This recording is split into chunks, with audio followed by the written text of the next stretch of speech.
Bom dia, irmãos, bom dia, irmãs. Temos hoje mais uma lição da nossa Escola Dominical, Classe dos Adultos. Hoje o tema é Vivendo a Fé e a Razão. O texto básico está na carta de Paulo aos Coríntios, primeira carta, capítulo 14, versos de 12 a 25. Essa igreja ela foi fundada por Paulo por volta dos anos 50.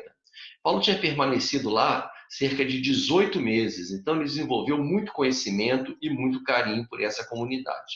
E estavam acontecendo muitos problemas lá, porque as pessoas que faziam parte dessa igreja eram pessoas que tinham tido experiência forte com Deus, elas eram pessoas sinceras e estavam, no entanto, tendo muitos problemas doutrinários, muitos desvios, não só na doutrina, mas também no comportamento, causando escândalos, causando vários problemas. E nesse sentido, Paulo se preocupa em chamar à razão essas pessoas e mostrar para elas o quanto elas precisavam refletir sobre aquilo que estavam fazendo. E o que ele cita mais especificamente no trecho que a gente está lendo ali, no texto básico? A questão das línguas estranhas, que causava muitas divisões e que até hoje causa divisões dentro das nossas igrejas. Há denominações que dizem que apenas quem fala língua estranha é que realmente conheceu a Deus, que teve experiência com Deus e que até restringem que a sua liderança tem que falar língua estranha. O que Paulo fala aí na carta? Ele fala que eles falavam línguas estranhas, muitas até, mas que isso não deveria ser uma prática difundida dentro da igreja. Na verdade, no nosso entendimento, trata-se de uma prática de foro íntimo, pessoal, e que deve ser entendido da seguinte forma. Quando a gente está falando qualquer coisa, como eu estou falando agora com vocês, a gente fica pensando, refletindo, medindo as palavras. Isso é natural. Né? A gente fala, antes passa por uma espécie de censura interna nossa.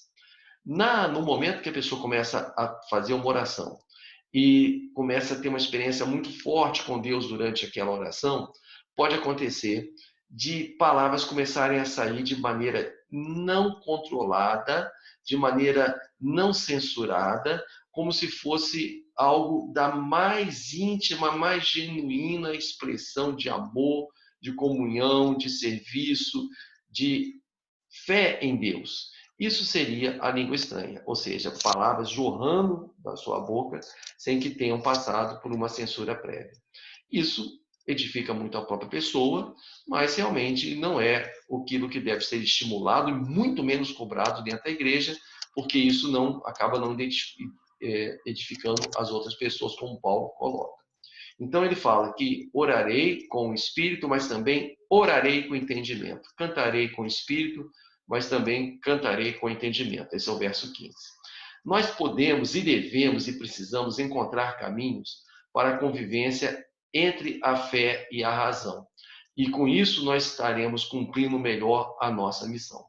Temos que lembrar que a razão é um dom de Deus, não racionalismo frio e cético, que muitas vezes realmente atrapalha o exercício da fé. O racionalismo não é bom, mas a razão é um dom de Deus.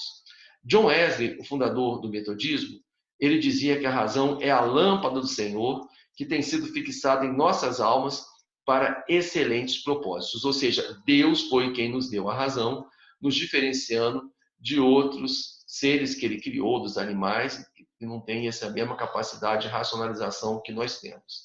E na tradição wesleyana, na tradição da igreja metodista, a razão tem a ver também com afetividade. E isso é muito importante. Isso vai diferenciar a razão do racionalismo frio, que atrapalha o exercício da fé, porque atrapalha a empatia com as outras pessoas. E está ligada, além de ser afetiva, ao conhecimento dado por Deus. Está subordinada à nossa vivência, ao nosso amor a Deus. E ajuda a organizar a nossa vida e abrir os olhos da realidade, sem excluir a Bíblia. Ao contrário, aumentando o conhecimento da Bíblia e aprofundando a nossa experiência com Deus. Na época de John Wesley, muitas pessoas estavam seguindo o caminho do que ele chamava de entusiastas. Os entusiastas eram fanáticos que procuravam servir a Deus, ignorando toda a razão e todo o bom senso. O entusiasmo é bom? Claro que sim. Entusiasmo é muito bom, porque significa que você gosta de algo, que você se envolve com algo, que você realmente tem um desejo genuíno de fazer algo, de se relacionar com alguém. Agora, o entusiasmo, ele precisa ser acompanhado de competência e de preparo. Vamos dar um exemplo. Se você vai procurar um médico para fazer uma cirurgia, você quer que o médico ou a médica que você procurou tenha entusiasmo pela sua profissão, que goste, que se sinta bem, que tenha brilho nos olhos no exercício da medicina em salvar vidas. Mas ele tem que também ter competência, não é verdade? Essa pessoa, esse médico, essa médica, tem que ser também competente no que faz.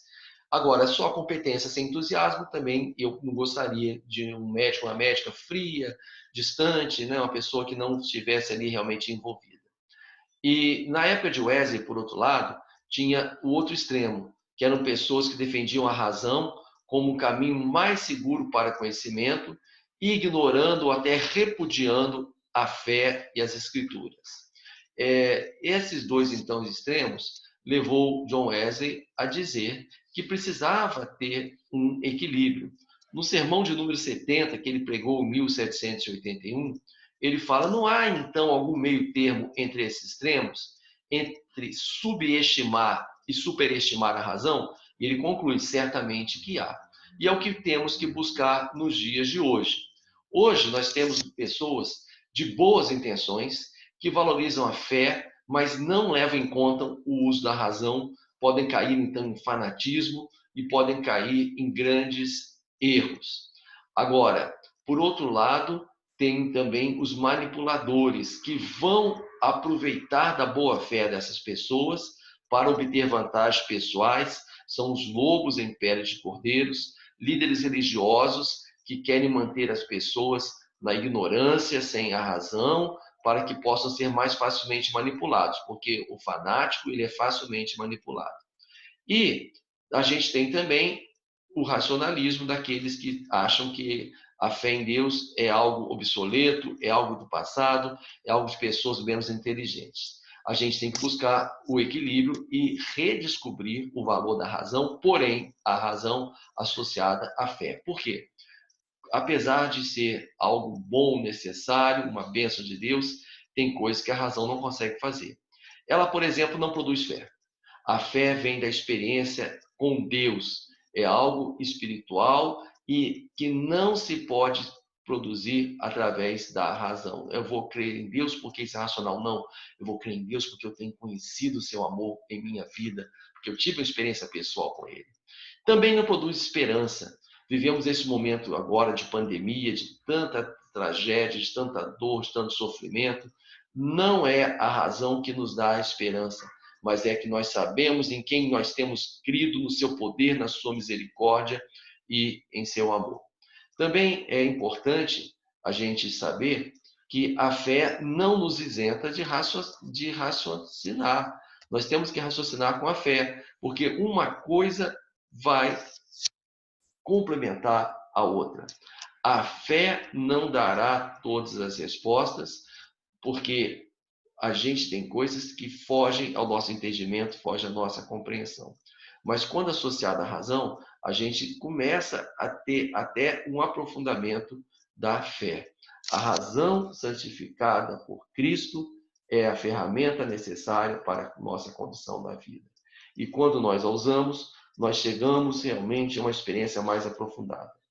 Que Deus nos abençoe, que Deus acrescente a cada dia em nós uma experiência forte com Ele, uma experiência espiritual de muita fé, acompanhada também pelo entendimento, pela razão não fria, mas a razão baseada na nossa fé e na nossa vivência em Cristo.